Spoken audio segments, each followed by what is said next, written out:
The bitter truth about betrayal is that it rarely comes dressed as an enemy. It doesn't break down your front door in the middle of the night. It knocks politely in broad daylight, wearing the face of someone you love, carrying a casserole, and telling you that everything is going to be all right. I'm 62 years old. For 38 of those years, I worked as a registered nurse, mostly in the telemetry ward. I made my living monitoring the hidden rhythms of the human heart, watching for the subtle spikes and dips on a monitor that warned of an impending crash. You learn to trust the data. You learn to trust your gut. But when the patient is your own flesh and blood, you turn a blind eye to the warning signs until the alarm is screaming in your ear. My name is Helen, and I want to tell you how I lost everything I spent a lifetime building and how I took it all back. It started with the quiet. The crushing, suffocating quiet that settles into the foundation of a house after the person you built it with is gone. Marcus and I had been married for 40 years. He was a good, steady man. He worked for the city, smelled like Old Spice and sawdust, and had a laugh that could fill up a room. We bought our home in a quiet, established neighborhood back when Sarah, our only child, was just a little girl. It was a beautiful 4-bedroom brick house with a wraparound porch and a garden I tended to with my own 2 hands. We paid off the mortgage the year Marcus turned 55. It was our sanctuary. Then, 2 years ago, Marcus had a massive stroke in his sleep. Just like that, the sanctuary became a museum. Grief is a strange thing. People think it's just sadness, but it's not. It's a heavy, physical exhaustion that sinks into your bones. It makes the stairs harder to climb. It makes the mail piling up on the counter look like an insurmountable chore. I was drowning in the silence of that big, empty house, and my daughter, Sarah, knew it. Sarah lived about 3 hours away in a wealthy, manicured suburb of Atlanta. She had married a man named David, a commercial real estate developer. David was one of those men whose suits always looked a little too expensive, and whose smile never quite reached his eyes. He was slick, polished, and talked a mile a minute. Marcus never cared for him much, though he kept that to himself to keep the peace.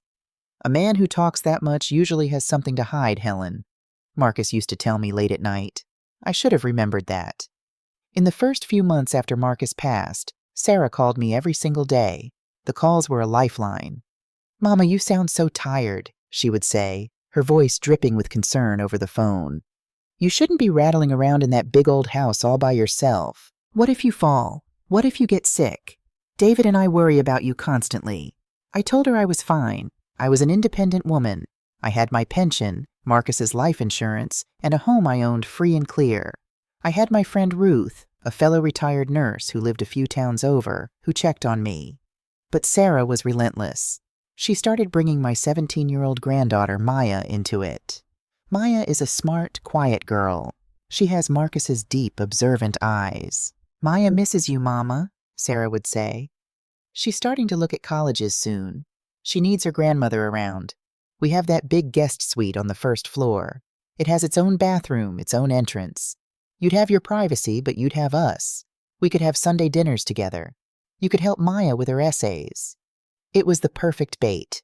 I was lonely. I was exhausted, and I missed my family. The thought of Sunday dinners, of waking up to the sound of life in the house instead of the ticking of the grandfather clock, broke down my defenses. 9 months after I buried my husband, I put our sanctuary on the market. The housing market was hot, and the house sold in less than a week for $350,000. It broke my heart to pack up 40 years of memories into cardboard boxes, to sweep the floors for the last time, to lock the door and hand the keys to a stranger. But I told myself I was moving toward love. I was moving toward family. I arrived at Sarah and David's sprawling, modern house on a Tuesday. The guest suite was lovely, exactly as Sarah had described. For the first 3 weeks, it felt like a blessing. Sarah cooked my favorite meals. David poured my coffee in the mornings. Maya and I sat on the patio in the evenings, talking about her dreams of studying architecture. I felt the heavy blanket of my grief begin to lift. Then the conversation shifted. It started on a Sunday evening after dinner. Maya had gone up to her room to study. Sarah was clearing the plates, and David poured me a second cup of decaf. He sat down across from me at the massive mahogany dining table, folding his hands together. "Helen, Sarah and I have been talking," David began, his tone taking on that soft, patronizing cadence men sometimes use when speaking to older women. "We're so glad you're here. But we want to make sure you're protected. Truly protected. I'm fine, David, I said, taking a sip of the coffee. The house money is sitting safely in my savings account. My pension covers my daily needs. Sarah stopped wiping the counter and leaned against the granite island, looking at me with wide, worried eyes. Mama, leaving $350,000 just sitting in a standard savings account is dangerous. The inflation rate alone is eating it alive. And God forbid something happens to you. Do you know how brutal the probate process is in this state? The government will take a huge chunk of Marcus's hard-earned money in taxes. She's right, Helen, David chimed in smoothly. As your family, it's our job to look out for your best interests. You shouldn't have to stress about managing a large lump sum at your age. You should be enjoying your retirement, spending time with Maya, relaxing. He used those words carefully. At your age. Stress. Relax. He was painting a picture of me as fragile, as someone who needed to be handled. I have a colleague, David continued, an independent fiduciary. His name is Greg. He specializes in elder wealth management and estate planning. He set up family trusts for several of my clients. A trust protects your assets. It means the money is safe, it grows, and if anything ever happens to you, it transfers seamlessly without the courts getting involved. Sarah and I don't want a dime of it, Helen. We just want to know you're secure. I hesitated. I had always managed the household finances. Marcus brought home the paycheck, but I balanced the ledger. I knew where every penny went. But sitting there, looking at my daughter's earnest face, feeling the exhaustion of the past year still lingering in my joints, I doubted myself. Maybe I was too old to manage it. Maybe the rules had changed. Maybe I was just tired of making decisions on my own. I'll just talk to him, I said. Greg came to the house 2 days later. He wore a sharp blue suit and carried a thick leather briefcase. He laid out glossy charts and graphs on the dining table. He talked about asset protection, revocable living trusts, and tax-sheltered growth. He was incredibly charming, calling me ma'am and telling me how smart I was for planning ahead. He presented a thick stack of documents. The proposal was to move the $350,000 into a family trust. I would be the primary beneficiary, of course, but David and Sarah would be listed as the co-trustees, meaning they would handle the administrative burden of managing the investments, so I wouldn't have to worry about a thing. It's just a formality, Mama, Sarah said, resting her hand over mine. It just means if you ever get sick, David and I can make sure your bills are paid without having to freeze your accounts. It's an umbrella of protection. I am a methodical woman. I read through the first few pages. It was dense with legalese, words like fiduciary duty, indemnification, irrevocable allocation. My eyes blurred. I looked at Sarah. She was my baby. I had labored for 18 hours to bring her into this world. I had sat up with her through fevers and heartbreaks. She was my flesh and blood. Why would she ever steer me wrong? I took the sleek silver pen Greg offered me, and I signed my name on the dotted line. 7 times. When Greg left, David's popped a bottle of expensive champagne to celebrate my financial peace of mind. I drank a glass, but a small, cold knot had formed in the pit of my stomach. The shift didn't happen overnight. It was a slow, agonizing slide. About a month after the money was transferred, I noticed I was no longer receiving my bank statements in the mail. When I asked David about it, he didn't even look up from his laptop. Oh, Greg switched all the trust accounts to paperless, Helen. It's more secure. Don't worry, the yields are looking great. Then came the subtle changes in how I was treated in the house.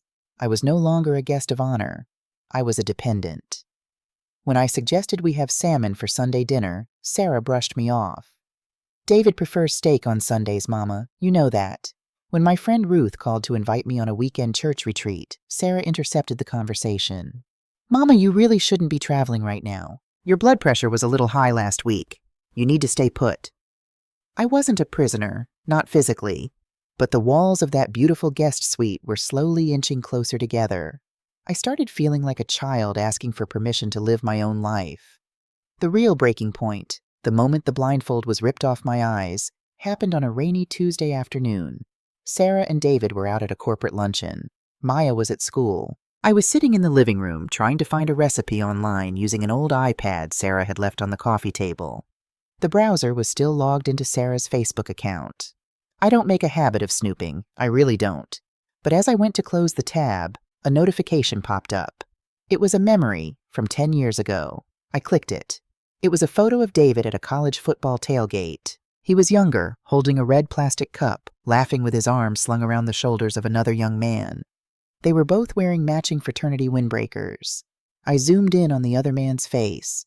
My breath caught in my throat. The cold knot in my stomach turned to ice. It was Greg, the independent fiduciary, the man who had sat at my dining table in a sharp blue suit and sworn he had only my best interests at heart. I stared at the screen until my vision blurred. I looked closely on their hands. They were both wearing identical, heavy gold fraternity rings. "David has a colleague," he had said, "an independent fiduciary." It was a lie, a calculated, rehearsed, premeditated lie. They hadn't brought in a neutral professional to protect my assets. They had brought in David's frat brother to take control of them. I didn't panic. Panic is a luxury you cannot afford when you realize you are bleeding. I put the iPad down exactly where I found it. I walked back to my room, locked the door, and sat on the edge of the bed. My heart was pounding a slow, heavy rhythm against my ribs. I had handed over the entire sum of my life's work, the equity of the home I built with Marcus, to a man who had lied to my face, aided and abetted by my own daughter. I needed to know how bad it was. I needed data. I picked up my cell phone and called the 1-800 number on the back of my old debit card, the one linked to my original checking account. I navigated the automated menus, my hands trembling slightly, until I reached a human representative. I asked for the balance of the family trust account, providing my social security number. The representative paused. "I'm sorry, ma'am," she said, her voice polite and detached. "I can see the trust, but you are not listed as an authorized signatory for balance inquiries. You are listed as a secondary beneficiary. The primary trustees are David and Sarah. You will need to have them contact us." I hung up the phone. The room spun. Secondary beneficiary. I wasn't the owner of my own money. I was a dependent on an allowance that they controlled. I didn't cry.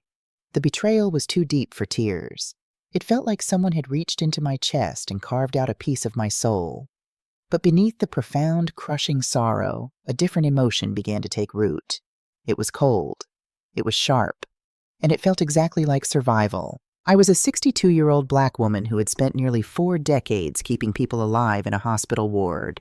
I had stared down death, disease, and despair. I was not going to be quietly swept under the rug by a slick real estate developer and a daughter who had forgotten where she came from. They thought I was just a tired, grieving old widow. They thought I would just smile, nod, and fade away into the background. They were wrong. The hardest part of nursing isn't the sight of blood, or the grueling 12-hour shifts, or even the sound of a flatlining monitor. The hardest part is keeping your face completely neutral when you know a patient is crashing, so you don't send their family into a panic before you can stabilize them. You lock your emotions in a tiny, airtight box in the back of your mind and you go to work. When I hung up the phone with that bank representative, I locked my heart in that same airtight box. I didn't confront David when he got home from his luncheon. I didn't scream at Sarah when she kissed my cheek and asked how my afternoon was. I sat down at the dinner table. I ate the dry roasted chicken she prepared, and I complimented the asparagus. I smiled. I nodded. I became the mild, agreeable, aging mother they expected me to be. But behind my eyes, I was running triage. I was assessing the trauma. I needed to know the exact extent of the bleeding before I could apply the tourniquet. The first thing I noticed over the next few weeks was the gaslighting. It didn't start with grand, sweeping accusations. It started with my independence being peeled away, one tiny, humiliating strip at a time. It happened at the grocery store first. Sarah had been too busy to take me, so I ordered an Uber to the local Publix to pick up some fresh greens, some peaches, and a few things to make a peach cobbler, Marcus's favorite. When I got to the register and swiped the new allowance debit card David had given me, the machine beeped. Declined. I tried it again. Declined. The teenage cashier looked at me with a mixture of pity and annoyance. A line was forming behind me. My cheeks burned with a heat I hadn't felt in decades. I had to leave my groceries sitting on the belt and walk out of the store empty-handed. When I got back to the house, I asked David about it. He was sitting on the leather sofa watching a golf tournament. He didn't even mute the television. "Oh, Helen, I'm so sorry," he said, taking a sip of his scotch. "I had to cancel that card. There were some suspicious charges on it from a pharmacy in Ohio. I was just trying to protect your account. You really have to be careful where you swipe these days. Hackers target seniors all the time. Don't worry, I'll order you a new one. In the meantime, just give Sarah a list of whatever you need. I knew exactly where I had swiped that card. Nowhere. It had been sitting in my purse. He hadn't canceled it because of fraud. He had canceled it to cut off my legs. He wanted me entirely dependent on them for every apple, every bottle of aspirin, every drop of gas. Then came Sarah's part in the play, my own daughter.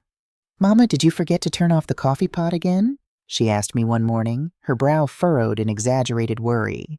I hadn't made coffee that morning. I had been drinking tea. A few days later, "Mama, you left the front door unlocked. David is furious. We have a security system for a reason. Are you having trouble remembering the code?" I had been in the backyard gardening since dawn. I hadn't even touched the front door. "I think you're just tired, Mama," Sarah would say, her hand rubbing my shoulder in a gesture that felt more like a restraint than a comfort. "Your memory has been slipping lately. It's normal with the grief and all, but we just have to be extra careful with you." They were building a narrative.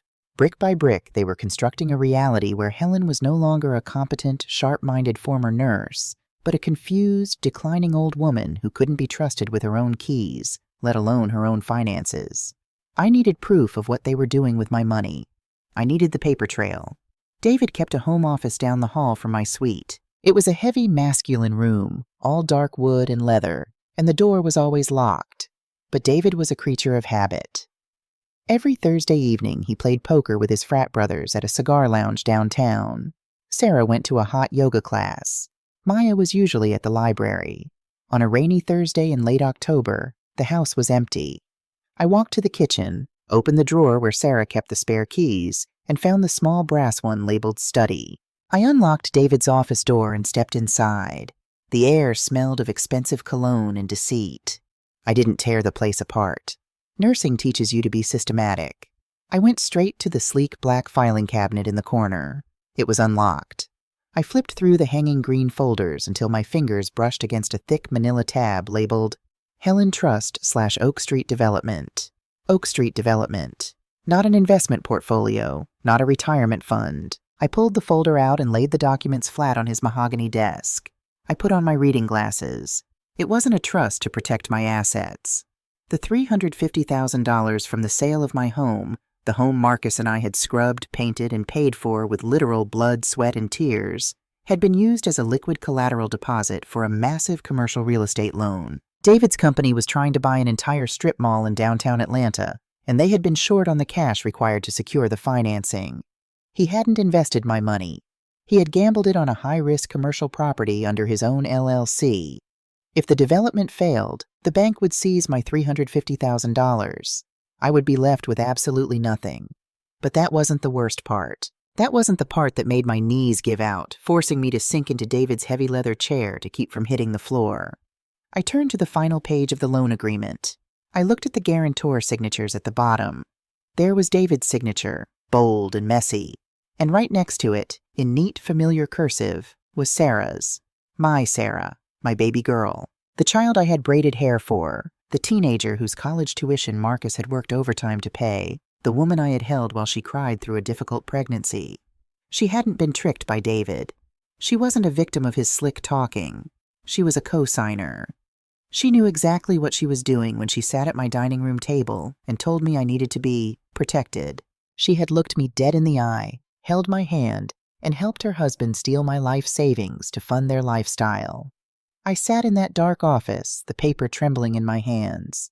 A tear slipped down my cheek. Just one, hot and bitter. I wiped it away. That was the last tear I would ever shed for them. I carefully placed the documents back into the folder, exactly as I had found them. I returned the folder to the cabinet, locked the office door, and put the key back in the kitchen drawer. 2 days later, my granddaughter gave me the final piece of the puzzle. It was a Saturday afternoon. Maya came into my suite, holding a laundry basket. She closed the door quietly behind her, leaning against it for a moment. She looked at me, her dark eyes older than her 17 years. "Grandma," she said, her voice barely a whisper, "you shouldn't have sold your house." I looked up from the book I wasn't really reading. "Maya, sweetie, what is it?" She swallowed hard, looking down at her sneakers. Dad's business isn't doing well. They fight about it all the time when you're asleep. They think I can't hear them, but I do. Mom was crying last night. She said they were in over their heads. Grandma, they aren't using your money for you. You need to be careful. She didn't wait for a response. She just turned and practically bolted from the room, leaving me alone with the cold, hard truth. Even the child knew. The climax of my nightmare came 3 nights later. It was exactly 11:15 p.m. The house was quiet, that heavy, oppressive stillness that settles over a home built on secrets. I couldn't sleep. The air in my room felt suffocating. I got out of bed, slipped my feet into my slippers, and walked out into the hallway to get a glass of water from the kitchen. As I passed the closed door of the den, I heard David's voice. It was low, but the house was too quiet, and the wood floors carried the sound perfectly. She was wandering around the backyard again yesterday, David was saying. Sarah, we have to move on this now. The Oak Street deal closes in 3 weeks. The bank is going to want an audit of the collateral accounts. If they talk to her, if she slips up and says she doesn't know about the commercial loan, it's mortgage fraud. We'll go to prison. I froze. I pressed my back against the hallway wall, holding my breath. I know, David, I know, Sarah said. Her voice was trembling. But she's my mother. We can't just lock her away. We aren't locking her away, David hissed, his tone sharp and vicious. We are getting her the care she needs. You said it yourself, her memory is slipping. She forgot the security code. She left the door unlocked. She's becoming a danger to herself. But she's not really declining, David. Sarah's voice broke. Listen to me, David said, his voice dropping into that smooth, terrifying cadence he used when he was closing a deal. It's already done. My cousin Marcus is a notary public. He's coming over tomorrow afternoon while Maya is at track practice. I have the medical power of attorney drawn up. It grants us full conservatorship over her health and finances due to cognitive decline. And if she won't sign it? Sarah whispered. She doesn't have to, David replied coldly. Marcus will stamp it. We have Dr. Evans' signature. He owes me a favor from that zoning board issue last year. He's signing an affidavit stating Helen is showing early signs of advanced dementia. Once it's filed on Monday morning, she legally won't be able to make decisions for herself. I've already put down a deposit at the Shady Pines Memory Care Facility in Brookhaven. They'll come pick her up on Tuesday. My stomach plummeted. Shady Pines. A lockdown facility for severe Alzheimer's patients. They weren't just going to steal my money. They were going to steal my freedom, my mind, and my basic human rights. They were going to erase me from the world to cover their own crimes. Tuesday? Sarah gasped. David, that's so fast. It has to be fast, Sarah. Do you want to lose this house? Do you want Maya's college fund to disappear? We are in this together. You signed the papers, too. A heavy silence fell over the den, and then my daughter spoke. Okay, Tuesday. I didn't wait to hear another word. I turned away from the door and walked back to my suite on silent feet. I didn't panic. The monitor was flatlining. It was time to clear the room and shock the heart. I pulled my small, battered leather carry-on bag from the back of the closet. I had packed it mentally 100 times over the last week. Now my hands moved with mechanical precision. 2 pairs of slacks, 3 blouses, underwear, my medications, then the lifeblood. I opened the hidden zipper compartment in the lining of my purse. I pulled out the manila folder I had never let out of my sight.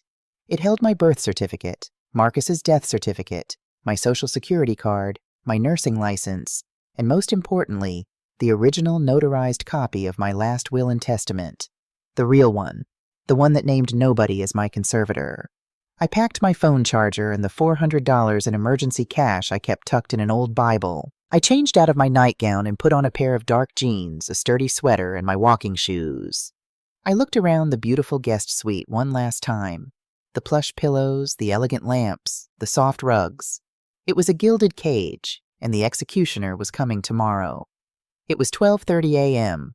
I picked up my phone, turned the brightness all the way down, and requested an Uber. I set the pickup location for the end of the subdivision, 3 blocks away, so the headlights wouldn't flash through Sarah's window. I slung my bag over my shoulder, unlocked the side door of the suite, and stepped out into the cool, crisp Georgia night air. I didn't look back. I walked down the manicured sidewalks, past the silent, sleeping houses, until I reached the entrance of the neighborhood. When the Uber pulled up, the driver, a young man with tired eyes, looked at me in the rearview mirror. "Where to, ma'am?" "Decatur," I said, my voice steady and clear. "I'm going to see an old friend." I leaned my head against the cold window glass as the car merged onto the highway. I was leaving behind my daughter, my granddaughter, and every penny of my life savings. I was a 62-year-old widow with a carry-on bag and nowhere to live. But as I watched the streetlights streak by in the dark, I took the deepest, freest breath I had taken in a year. They thought I was a fragile old woman they could bury alive in a memory ward. They were about to find out what a black woman who survived 38 years in the ER looks like when she decides to fight back. The drive to Decatur took 45 minutes.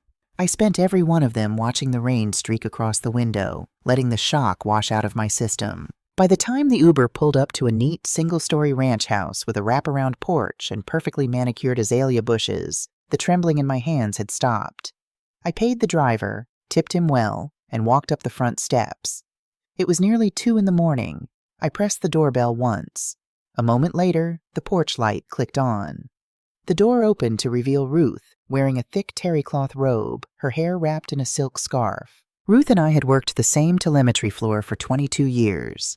She was a 65-year-old black woman who had survived 2 divorces, 3 hospital administrators, and a bout with breast cancer. She didn't suffer fools, and she didn't panic. She looked at me standing on her welcome mat with my leather carry-on bag, the cold night air swirling around my ankles. She didn't ask what I was doing there. She didn't gasp or fuss. She looked at my eyes, read the baseline, and opened the door wider. "Come inside, Helen," she said, her voice a low, steady anchor in the storm. "I'll put the kettle on." I sat at Ruth's small oak kitchen table, my hands wrapped around a mug of peppermint tea. The house smelled of lavender and old paper. It felt safe. It felt solid. For the first time in a year, I didn't feel like a guest in someone else's life. I told her everything. I told her about the house sale, the trust, the independent fiduciary who was actually David's fraternity brother. I told her about the commercial real estate loan, my daughter's signature on the guarantor line, and the midnight conversation I had just overheard about the fake doctor's note and the memory care facility. Ruth listened in absolute silence. When I finished, she didn't offer empty platitudes. She didn't tell me it was going to be okay, because we both knew it wasn't. She took a sip of her tea, her dark eyes flashing with a cold, protective fury. "Shady Pines," Ruth said flatly. "That's a lockdown facility. Once you're in there under a medical power of attorney, you don't walk out. They medicate you to keep you compliant." "Tuesday," I said, the word tasting like ash in my mouth. "They were coming for me on Tuesday." "Not anymore," Ruth said, standing up. "You're going to sleep in the guest room. Tomorrow is Friday. First thing in the morning, we are going to see Elias. He handled my second divorce, and he specializes in elder law and asset recovery. He's a shark in a suit, Helen. And right now, you need a shark." I slept that night. Not a restless, grieving sleep, but the deep, heavy sleep of a soldier the night before a battle. At 9 o'clock the next morning, Ruth drove me to a sleek, modern office building in downtown Atlanta. Elias's name was etched in frosted glass on the door. He was a tall, impeccably dressed man in his early 50s with sharp eyes and a demeanor that left no room for small talk. He ushered us into a conference room with a view of the city skyline. "Ruth tells me you're dealing with a financial abuse situation involving a family trust," Elias said, taking a seat at the head of the long glass table. "Tell me exactly what you signed and what you've seen." I didn't break down. I didn't cry about my daughter's betrayal. I unzipped my purse and pulled out a thick black moleskin notebook. During my 38 years as a nurse, I had learned the absolute necessity of charting. If it isn't documented, it didn't happen. Over the last few months, as the gaslighting had begun, I had started keeping a private log. I pushed the notebook across the glass table. "On October 12th, I began, my voice clear and steady. David presented a trust agreement prepared by Greg Thomas, whom he introduced as an independent fiduciary. I have documented the time, the date, and the exact phrasing he used. On November 4th, my debit card was declined at Publix. David claimed he canceled it due to fraud. When I called the bank the next day, they confirmed no fraud alert had been triggered. The card was simply closed by the primary trustee." Elias raised an eyebrow, opening the notebook. Yesterday, I continued, I gained access to David's home office. I found a file labeled Oak Street Development. The $350,000 from the sale of my home is not in a protective trust. It is being held as liquid collateral for a commercial real estate loan. The guarantors on the loan are David and my daughter, Sarah. And last night, at exactly 11:15 p.m., I overheard them planning to execute a fraudulent medical power of attorney using a forged doctor's affidavit from a Dr. Evans, intending to commit me to Shady Pines Memory Care on Tuesday to cover up the mortgage fraud. Elias looked from the notebook to my face. The detached professional courtesy vanished, replaced by a sharp, predatory focus. He recognized what was sitting across from him, not a confused, declining widow, a highly trained professional who had come armed with data. You kept a chart, Elias said, a faint smile touching the corners of his mouth. I spent 4 decades charting cardiac rhythms and medication dosages, Mr. Elias, I replied, sitting up perfectly straight. I know how to document a failing system. The immediate threat is the conservatorship, Elias said, leaning forward, his hands clasped. In the state of Georgia, if they file an ex parte emergency petition backed by a physician's affidavit, the court can strip you of your legal rights almost instantly. We have to beat them to the courthouse. What do we do? Ruth asked, her arms crossed defensively. First, we file an emergency injunction to freeze the trust and alert the commercial lender that the collateral is contested due to fraud. Second, we are sending you to an independent, board-certified neurologist this afternoon. I want a full cognitive evaluation on the record today, proving you are of completely sound mind. Once we have that, we hit them with a lawsuit for breach of fiduciary duty and fraud. We cut off their access to the money, and we blow up their real estate deal. The next 72 hours were a blur of clinical tests and legal maneuvering. I sat through hours of cognitive assessments, answering questions, drawing clocks, repeating sequences of words. The neurologist, a kind woman in her 40s, handed Elias the results on Monday morning. Patient is exceptionally sharp, fully oriented, with 0 signs of cognitive impairment or dementia. By Monday afternoon, Elias had filed the injunction. Subpoenas were issued. The Oak Street Development loan officer received a formal notice that their collateral was the subject of a fraud investigation. I sat in Ruth's living room, watching the local news, feeling a strange, hollow sense of victory. I had stopped the bleeding. I had protected myself. But I had underestimated David. And I had underestimated just how far my daughter was willing to let him go. The retaliation didn't come in the form of a phone call or an angry text message. It came on a Wednesday morning, 5 days after I had fled into the night. Ruth and I were having coffee on her porch when a dark gray sedan pulled into the driveway. A man in a cheap suit stepped out, holding a thick manila envelope. He didn't walk up the steps. He just stood at the bottom, looking at me. "Helen?" he asked. "Yes," I answered, a cold prickle of dread crawling up my spine. "You've been served," he said, dropping the envelope onto the top step before turning and walking back to his car. Ruth picked it up and handed it to me. My hands were perfectly steady as I tore the flap open, but my chest felt incredibly tight. I pulled out the stack of legal documents. The seal of the Fulton County Probate Court was stamped in stark black ink on the front page. It was a petition for emergency guardianship and conservatorship. I scanned the dense legal text, my eyes snagging on the vicious, fabricated lies written about me. Patient exhibits severe paranoia, wandering at night, unable to manage basic hygiene, flight risk, currently being harbored by an enabler. But it wasn't the lies that made my blood run cold. It was the ruling attached to the back. David hadn't just filed a petition. He had used his connections. He had presented Dr. Evans's sworn affidavit to a probate judge late Friday afternoon, claiming I was in imminent danger. He painted a picture of a mentally fragile woman who had been kidnapped by a manipulative friend, Ruth, who was trying to steal her money. The judge had granted a temporary emergency ex parte order. "Helen?" Ruth asked, her voice tight with concern as she watched the color drain from my face. "What does it say?" I looked up at her, the reality of my situation crashing down on me like a physical weight. "It's an emergency order," I whispered. "The court granted David temporary conservatorship over my person and my finances. They've frozen the pension account that was in my own name. I don't have access to a single dime. And," I swallowed hard, looking at the final paragraph, It orders that I be immediately remanded to the custody of my legal guardian. I wasn't just broke. In the eyes of the law, I was a ward of the state, and David was my master. My phone rang. It was Elias. "Helen, I just got the alert from the probate court," Elias said, his voice clipped and furious. "They backdoored us. David must have filed the emergency petition in a different county jurisdiction right before the weekend, using Sarah's residential address as the venue. The judge signed off on the temporary order without a hearing." "Can they do that?" I asked, my voice barely audible. "Can they just erase me with a piece of paper?" "It's a loophole designed to protect vulnerable seniors from immediate harm," Elias explained bitterly.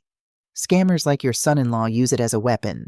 They weaponize the system against you. Right now, legally, David has the authority to have local law enforcement pick you up and deliver you back to his house, or straight to that facility."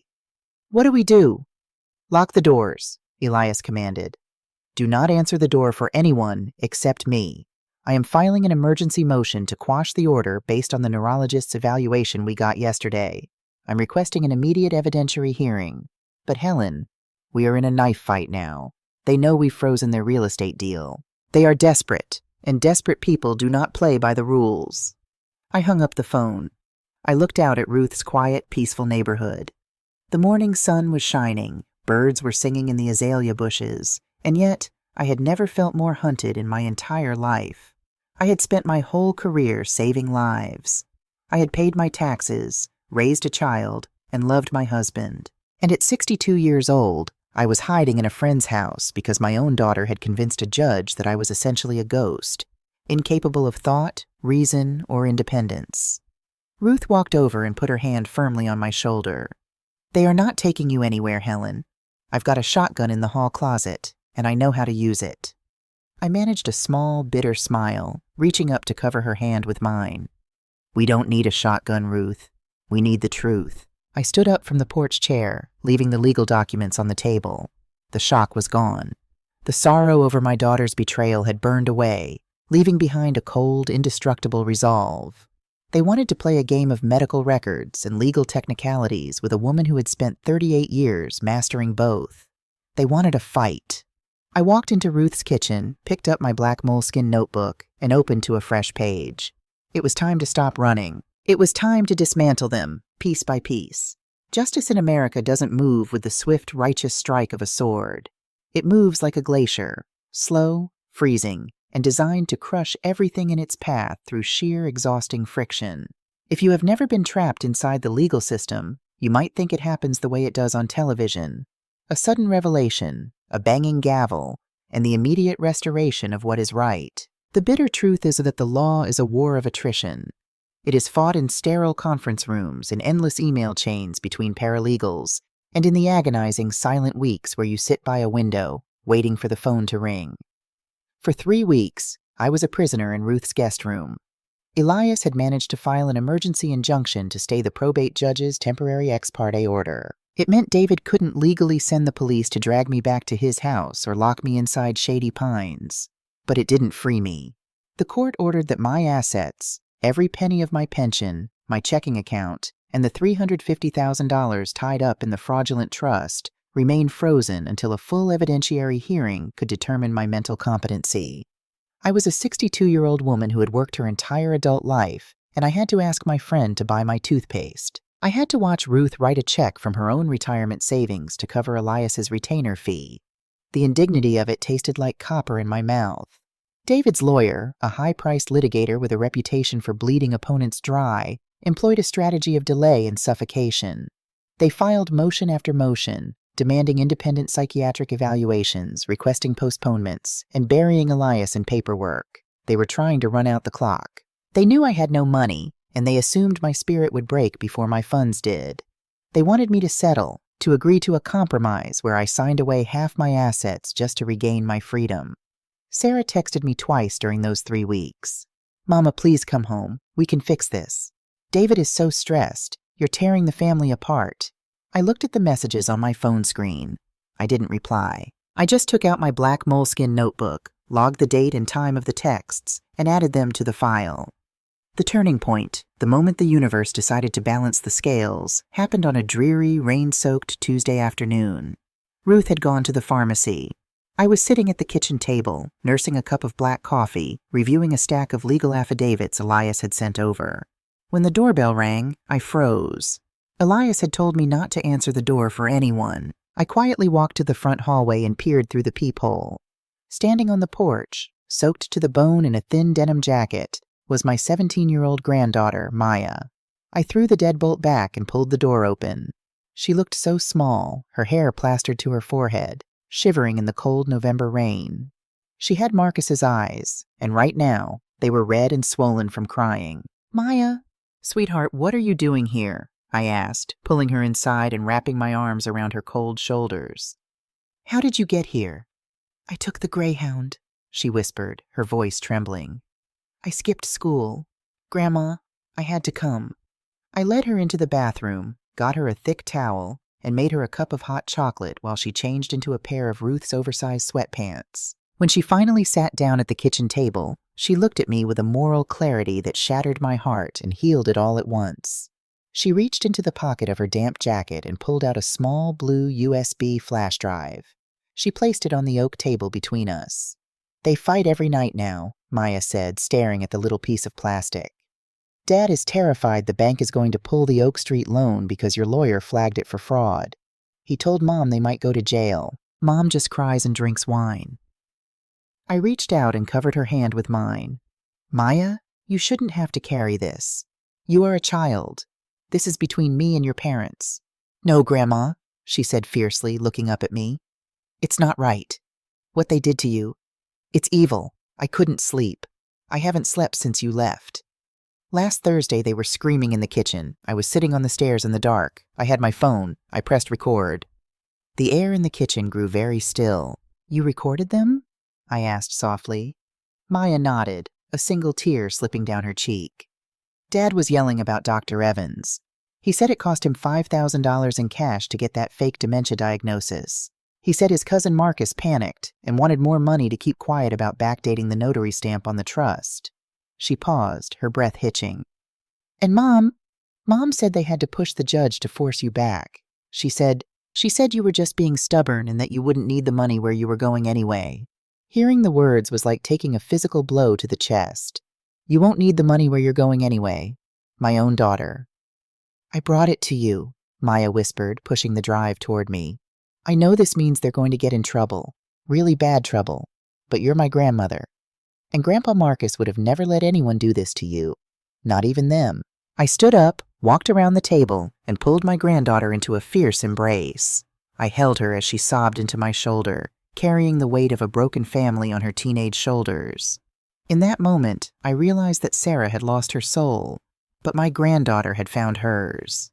2 hours later, Elias was sitting in Ruth's living room, plugging the USB drive into his laptop.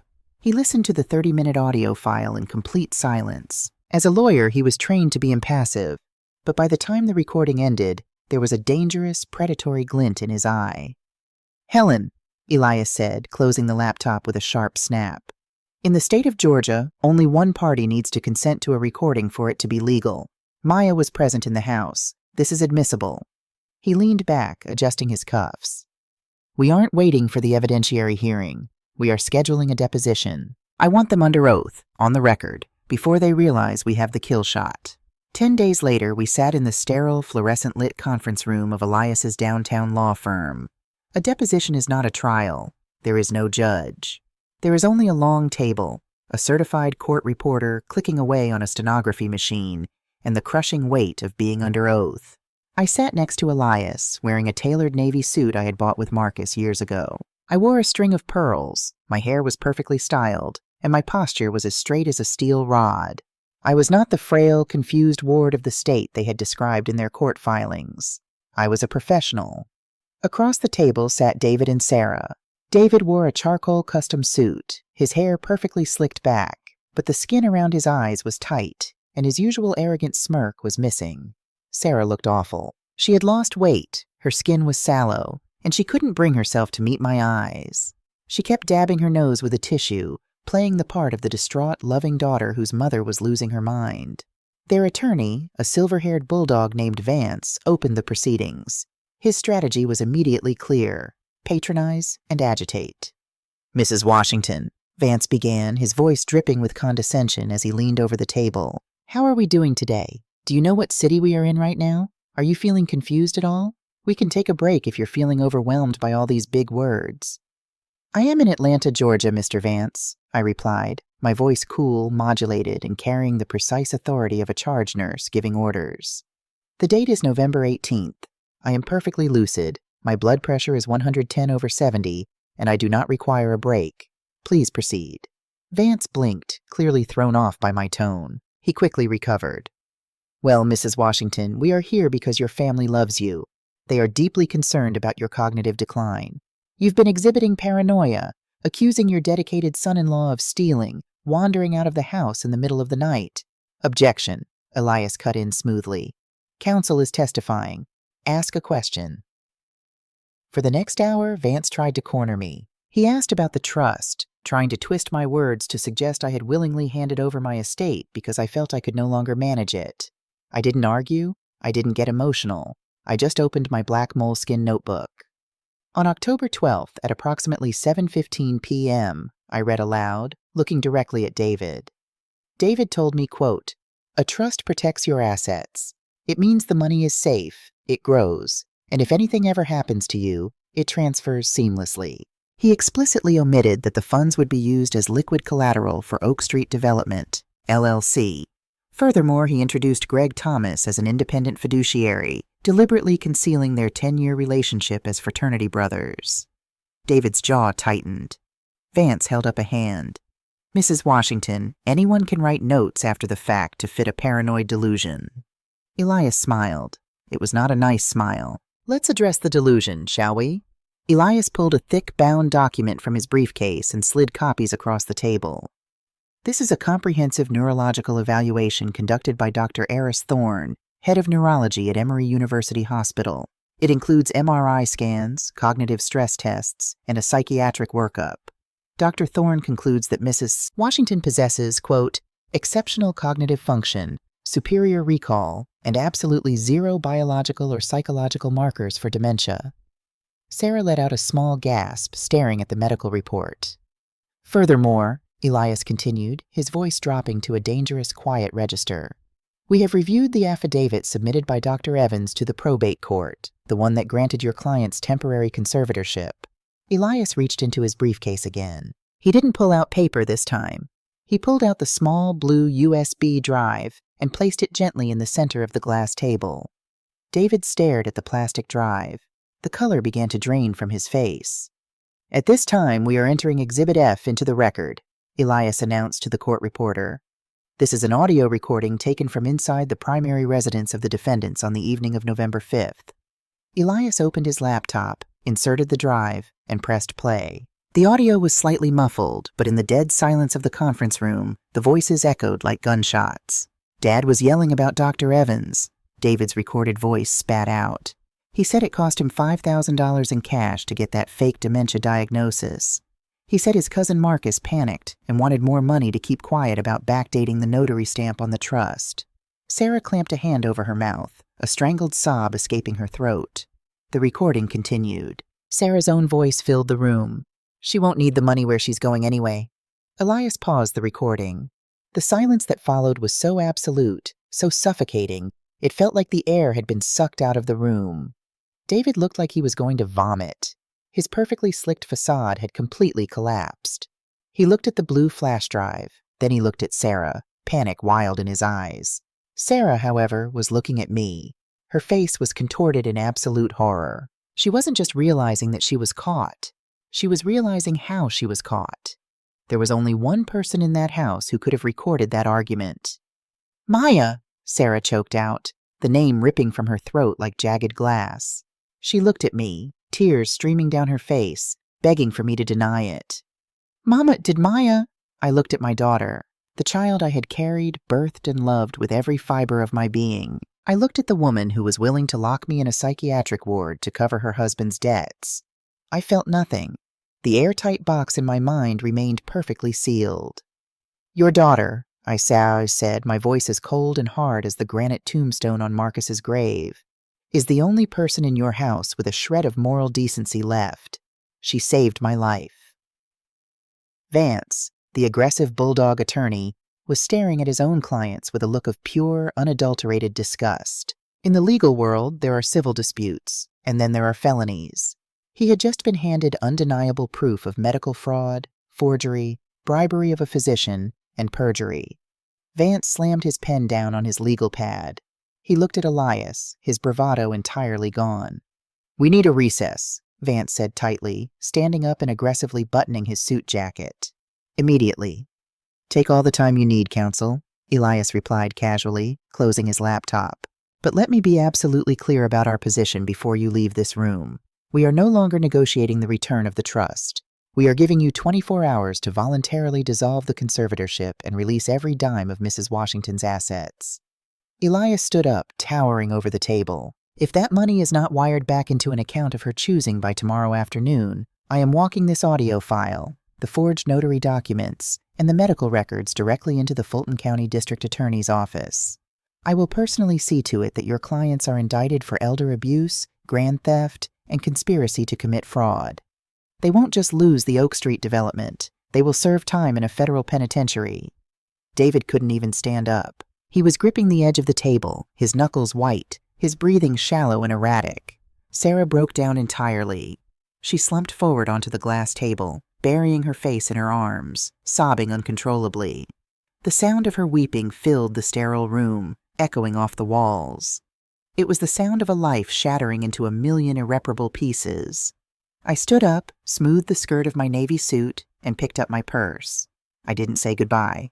I didn't offer a word of comfort. I turned my back on my daughter and walked out of the room, my head held high, my footsteps echoing down the long, quiet hallway.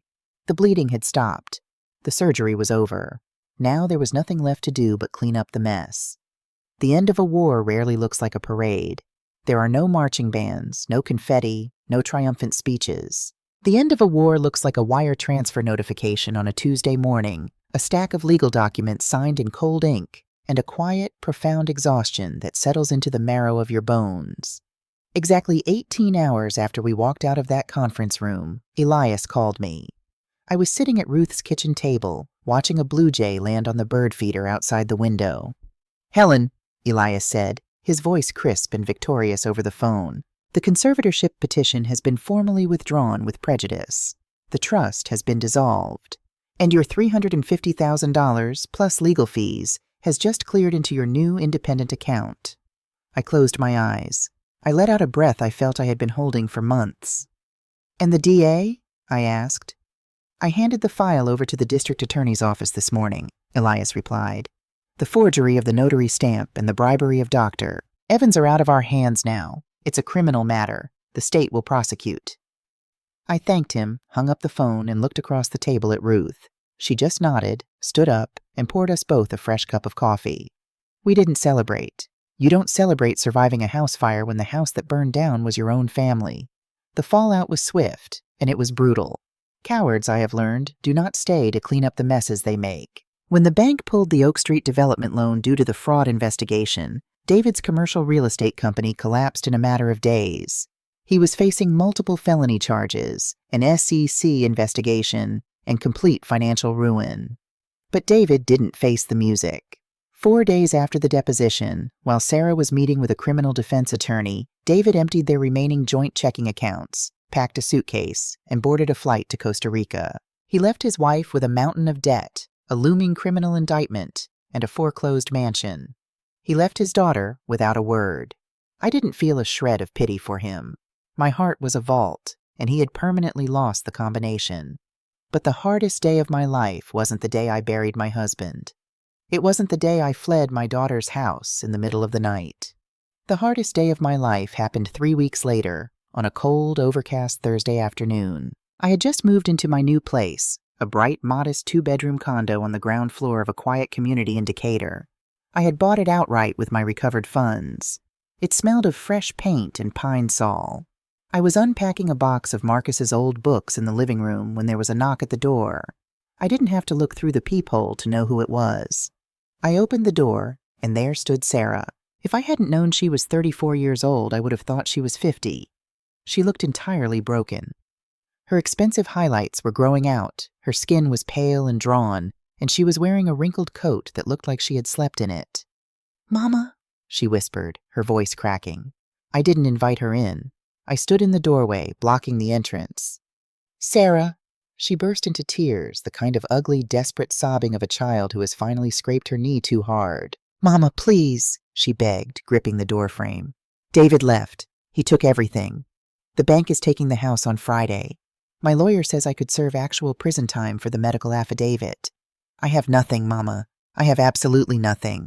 She looked up at me, her eyes completely shattered, searching for the mother who had always fixed everything.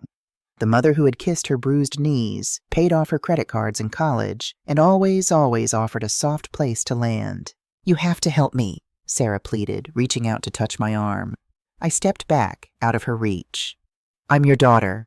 I know I made a mistake. I was scared. David was pressuring me. The business was failing. I panicked, Mama. But please, you have your money back. You can hire me a better lawyer. You can help me save the house so Maya has a place to live. Please, I'm begging you."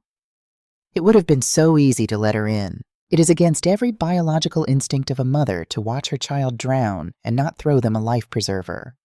My heart, buried deep beneath layers of ice and betrayal, screamed at me to hold her. But then I remembered the audio recording.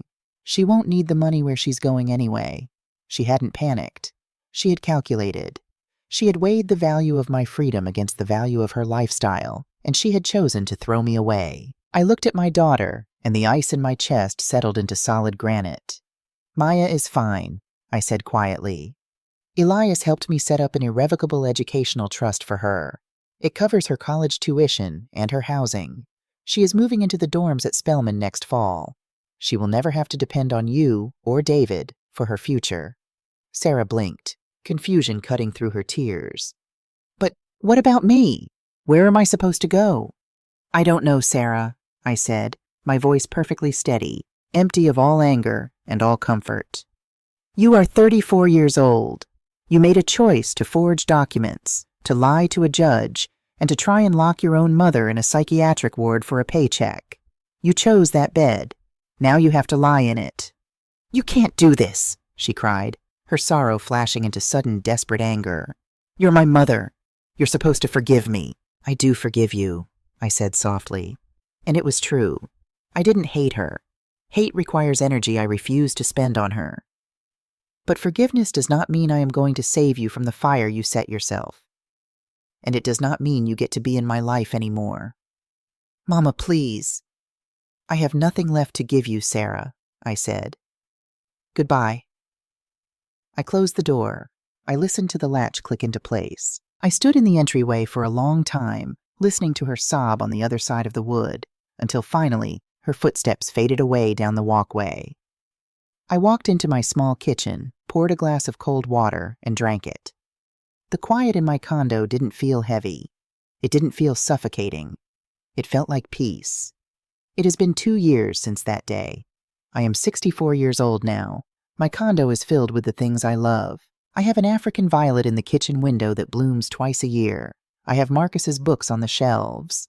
I volunteer 3 days a week at the local community center, teaching a financial literacy class for older women.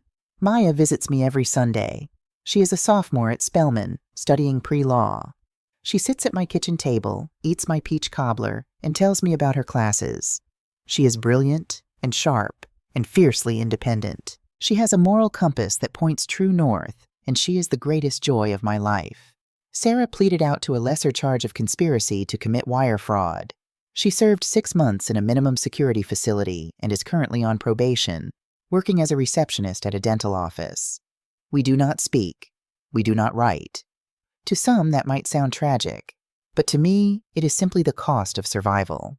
I wanted to tell this story not because I want your pity, but because I want your attention. If you are a woman listening to this, especially if you are older, if you are widowed, if you are living alone, I need you to hear me.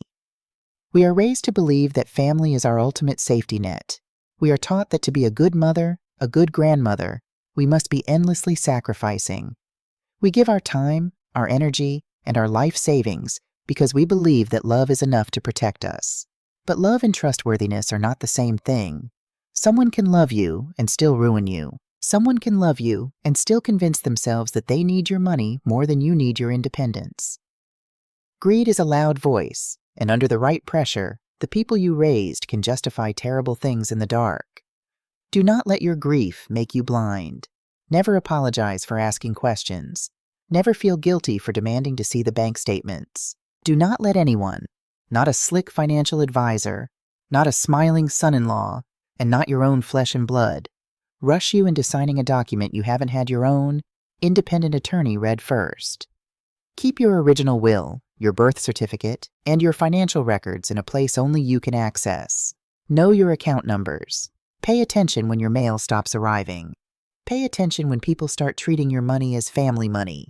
And if you ever find yourself sitting in the dark, feeling that quiet, cold knot in your stomach telling you that something is wrong, trust it. Do not explain it away. The version of you that knows the truth is already trying to save your life. Give her permission to fight back. I am Helen. I am a retired nurse, a widow, and a survivor. I live alone now, and my door is locked to the people who tried to break me. But the key is in my pocket, and the house is entirely my own.